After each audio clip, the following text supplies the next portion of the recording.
All right, let's dive in. We're about to unpack an idea that is so powerful. It doesn't just explain our world, it actually gives us a blueprint for how to think about, well, everything in it. So, let's start with a massive question. Think about it. Every invention, every single discovery, every philosophy throughout all of human history. If you had to pick just one to save from being lost forever, what would it be? To even try to answer a question that big, you've got to look at the major contenders. And this isn't just any old list.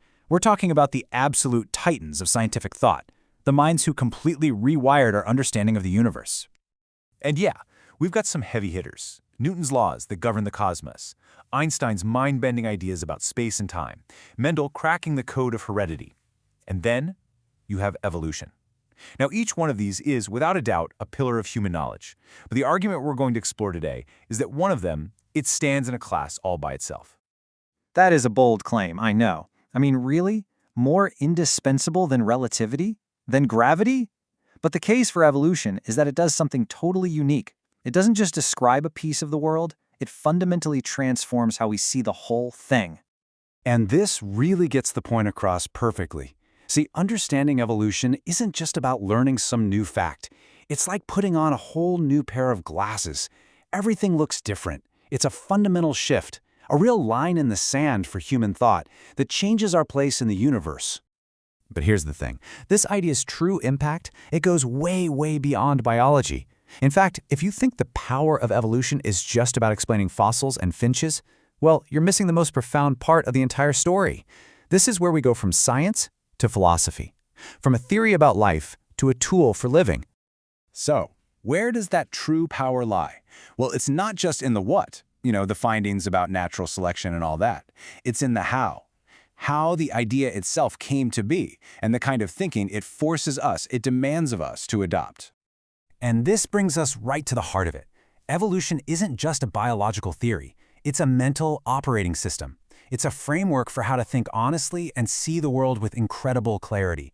That's the revolutionary idea right there, that the method of thinking that got us to the theory of evolution is maybe even more important than the theory itself.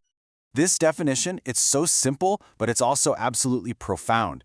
Evolutionary thinking is really just a commitment to reality. It's the discipline of separating what is objectively actually true from what you simply wish were true. Okay, so how does it work in the real world? Well, you can break it down into 3 steps. First, you have to set aside your preconceived certainties. You got to be willing to admit your amazing business idea might actually be flawed. Second, you actively go out and confront reality. You look at the actual data, even if it's painful to look at. And third, you let that evidence, and only that evidence, guide your conclusions. You change your strategy, not because you want to, but because the facts are telling you have to. But let's be really clear here. As simple as those steps might sound, putting them into practice is not easy at all. This way of thinking actually runs counter to a lot of our natural human instincts. It takes real effort, and honestly, it takes a very specific kind of intellectual courage. It's one thing to say you'll follow the evidence. It's a whole other thing to actually do it when that evidence threatens a belief you really hold dear. This lays out the choice so perfectly. On one side, you have wishful thinking. That's where you twist and bend the facts to fit what you already believe. And on the other side, you have honest thought. That's where you adjust your beliefs to fit the facts. So the question for all of us is, which path are we really on? This quote just nails it. It's not a passive thing. Objectivity is an active confrontation with what is real. It means having the integrity to look at the evidence and say, okay, that's where this points, so that's where I have to go, even if it means leaving a comfortable old belief behind. So we've established this kind of thinking is hard. Why bother? What's the payoff?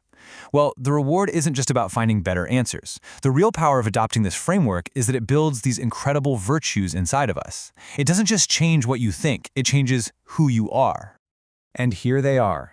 It takes immense courage to look reality in the face and challenge your own beliefs. It requires deep humility to accept that you might be wrong, that the world doesn't just bend to your wishes. And the result of that courageous humility? You get this profound sense of clarity, a sharper, more accurate, and ultimately much more useful view of the world as it truly is. And this is why evolution, the idea, stands out as so indispensable. It's way more than biology. It becomes a template for how to tackle any problem, how to reason through complex situations, and really, how to live a more examined life, one based on honesty and integrity. So we'll end with a challenge for you, because this isn't just some abstract concept. If you really take this framework to heart, what's one comfortable assumption you hold that you'd be truly willing to put to the test? And just imagine what could happen in your work, in your life, if you really decided to let the evidence, and not your wishes, lead the way.